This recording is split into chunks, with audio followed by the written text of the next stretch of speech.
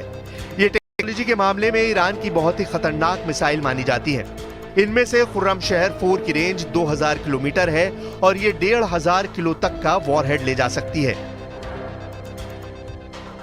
इसलिए ईरान का जवाब भी फौरन आएगा और दोगुनी ताकत से आएगा। अब देखना है कि अगले 24 घंटों में ईरान और इजराइल के बीच क्या होता है। दोनों की तैयारी पूरी है। हालांकि अगला एक्शन क्या होगा इसका पूरा कंट्रोल इजराइल के पास है।